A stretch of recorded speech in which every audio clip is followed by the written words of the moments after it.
क्या आप भी स्टॉक मार्केट में इन्वेस्ट करना चाहते हैं लेकिन कंफ्यूजन है कि स्टॉक्स में इन्वेस्ट करें या म्यूचुअल फंड में या फिर क्रिप्टो में। आज मैं आपको बताऊंगा ईटीएफ इन्वेस्टिंग के बारे में, जो बिगिनर्स के लिए सिंपल, लो कॉस्ट और पावरफुल ऑप्शन है। वीडियो को एंड तक देखिए, आपको सारी क्लैरिटी मिल जाएगी। तो बिना देरी के स्टार्ट करते हैं आज का ये वीडियो। सबसे पहले समझते हैं ईटीएफ होता क्या है। ईटीएफ का फुल फॉर्म होता है exchange traded fund. Simple language में समझो तो ईटीएफ एक बास्केट होता है स्टॉक्स का, यानी कि एक ही बास्केट में कई सारे स्टॉक्स पड़े रहते हैं। जैसे कि आपने अगर निफ्टी 50 का अगर आपने ईटीएफ बाई किया है, तो आपने एक साथ निफ्टी 50 के टॉप 50 कंपनीज को आपने एक साथ इस बास्केट में बाई कर लिया है। यानी कि आप पार्टिकुलरली सिंगल सिंगल आप एक शेयर्स को आप बाई नहीं कर रहे हैं, आप एक बास्केट को बाई कर रहे हैं और वो सारे शेयर्स आपको उस बास्केट में मिल जा रहे हैं। या फिर आप इंडिया के किसी अदर सेक्टर्स को आप बाई करेंगे, तो उस सेक्टर का जैसे आप ईटीएफ बाई करेंगे तो उस सेक्टर्स की आने वाली सारी कंपनियां आपको उस बास्केट में मिल जाएंगी। यानी कि लो कॉस्ट इन्वेस्टिंग में आप ईटीएफ का बेनिफिट ले सकते हैं।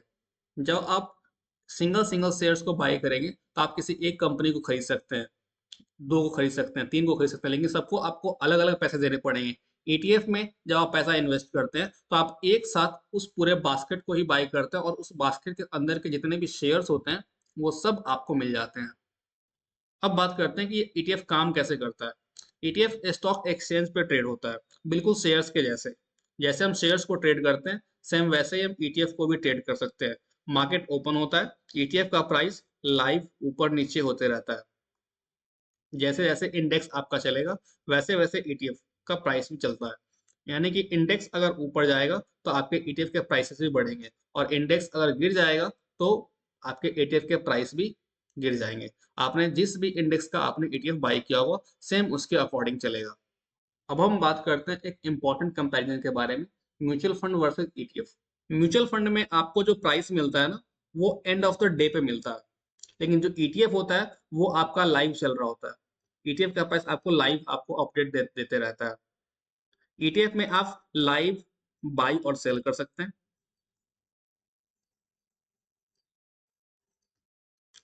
लोअर एक्सपेंस रेशियो, उसका कॉस्ट भी कम होता है, आपको लाइव प्राइसेस मिल जाते हैं और आपको ट्रांसपेरेंसी भी ज़्यादा मिलती है। इसलिए लॉन्ग टर्म इन्वेस्टर्स ईटीएफ को ज़्यादा पसंद करते हैं। म्यूचुअल फंड का एक्सपेंस रेशियो भी ज़्यादा होता है, इन्हें भी आपको यानी कि जो उसका प्राइस होता है वो आपको एंड ऑफ द डे पे मिलता है। इंडिया में आपको अलग अलग टाइप के ईटीएफ मिल सकते हैं, जैसे कि इंडेक्स का ईटीएफ। जैसे आप निफ्टी का ईटीएफ लेना चाहते हैं तो आप निफ्टी ईटीएफ सर्च करेंगे तो निफ्टी 20 करके आपको एक मिलेगा। फिर आपको सेंसेक्स 20 आपको मिल सकता है। तो आप इसमें 20 का मतलब 20 कंपनीज का एक्सपोजर आपको मिलेगा उस ईटीएफ में। दूसरा हमारे पास सेक्टोरल ईटीएफ। तो सेक्टोरल में आप बैंक 20 ले सकते हैं, आईटी 20 ले सकते हैं, फार्मा 20 ले सकते हैं, इंफ्रा 20 ले सकते हैं। यानी कि जितने भी सेक्टर्स हैं उन सब सेक्टर्स का अलग अलग ईटीएफ बना हुआ है। उसका एडवांटेज आपको ये मिलेगा कि आप जिस भी सेक्टर्स का आप ईटीएफ बाई करते हैं, आपको उस सेक्टर के 20 कंपनी का आपको एक्सपोजर मिलेगा।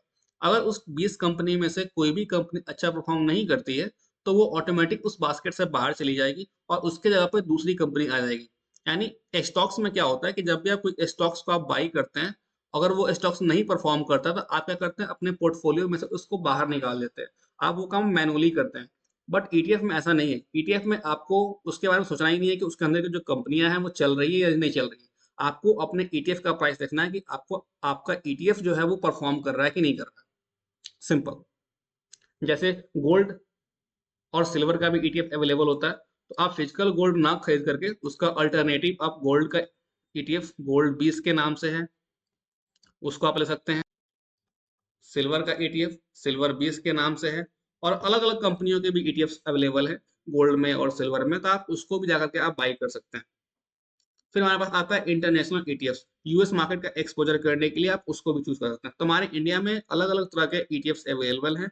हम किसी भी ईटीएफ में इंडेक्स वाइज हो, सेक्टोरल वाइज हो, या फिर कमोडिटी का ईटीएफ हो, गोल्ड और सिल्वर का, हम उसको भी अपने रिस्क एपेटाइट के हिसाब से चूज कर सकते हैं। अब बात करते हैं हम बेनिफिट्स के बारे में। ईटीएफ के क्या क्या बेनिफिट्स हैं।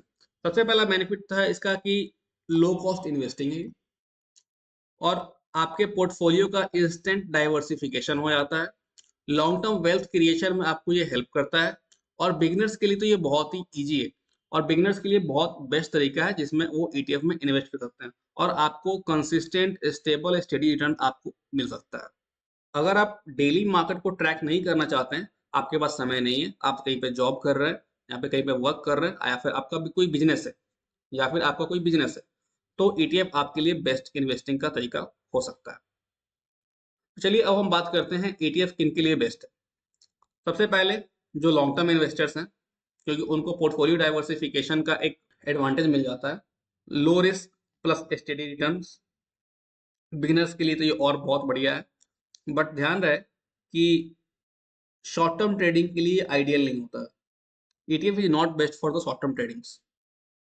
अब हम आते हैं फाइनल कंक्लूजन पे। Smart investors choose ETFs. ETF slow, stable और स्मार्ट इन्वेस्टिंग का तरीका है।